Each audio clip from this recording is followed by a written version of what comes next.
有比这个好一点的吗？他们不够浮夸，还欠了那么一点。I don't see my family as like super rich.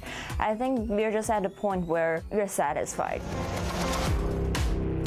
These are not luxury homes, but every one of them is a $3 million house. They like to flaunt their newfound wealth through expensive cars, real estate. I'd be surprised to find any who are in tune with their own culture. But this isn't really an issue about race, this is an issue about wealth.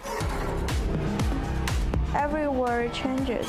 Chinese brought you great food and better economy. What's there to complain about?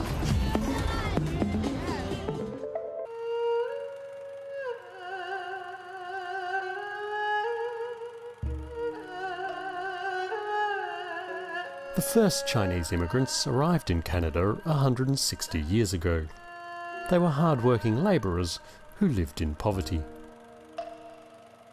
What we have here is some of the documentaries that I've done, which is about the early Chinese pioneers living in Barkerville and in Victoria, BC. TV producer Kevin Lee's parents came from Hong Kong in the 70s. Before making ultra-rich Asian girls, Kevin's work often focused on the local Chinese heritage. And so this is one of the earliest photos of Chinese in Victoria, BC. Chinese has been in Canada since the mid-1800s. So it plays huge into the fabric of Canadian society.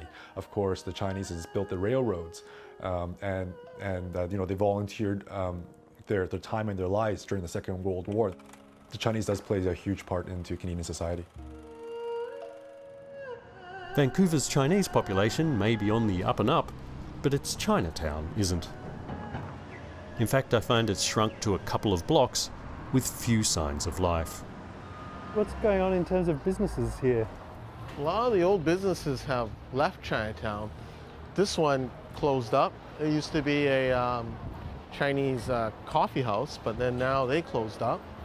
Danny Kwan is a second-generation Canadian of Cantonese descent.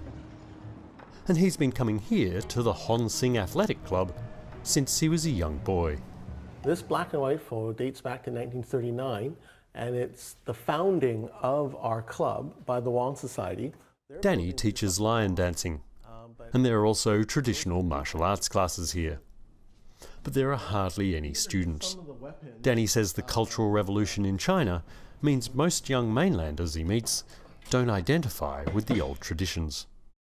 Many of these parents grew up during a time in China when practicing your own traditions and heritage was frowned upon by the communist government. So you could see this domino effect. Despite being ethnically Chinese, Danny feels a cultural disconnect with the millionaire migrants. Chinese mainland immigrants today seem to only focus on, I guess, the trappings of wealth. They like to flaunt their newfound wealth through expensive cars, real estate, and that's not to say there's anything wrong with that.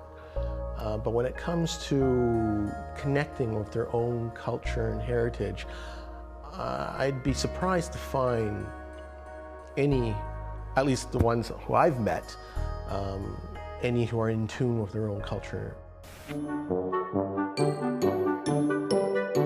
我从来没有在 Chinatown 买过东西. I actually don't really go there, but now I'm trying since my producer always convinced me that Chinatown is evolved.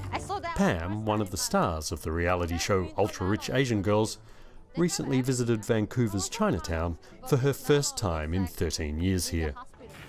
I mean, it is vintage. Of course, keep it the way it is, but to us, it's like that's not even where we lived in.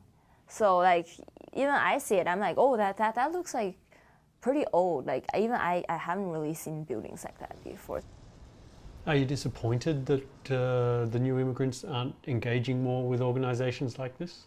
I am a little bit disappointed because you try to reintroduce this to them, their culture, and they find it foreign and they find it if I could use the term, distasteful.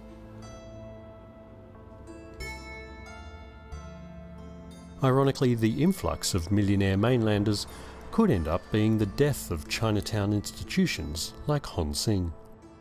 Skyrocketing property prices are slowly making their land taxes unbearable. We run totally only on donations from our members. When you have a property tax bill that's in the 5 figures, it's kind of hard to... So is that putting a strain on things? Not yet, but I foresee in the near future, if things don't give, yeah, it could be a deal breaker.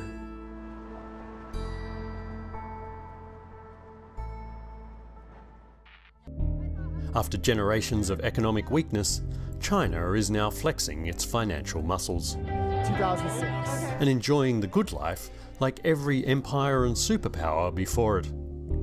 It's up to its neighbours around the world to figure out how to cope with the new guests at the party, and for the guests to figure out how they're going to fit in.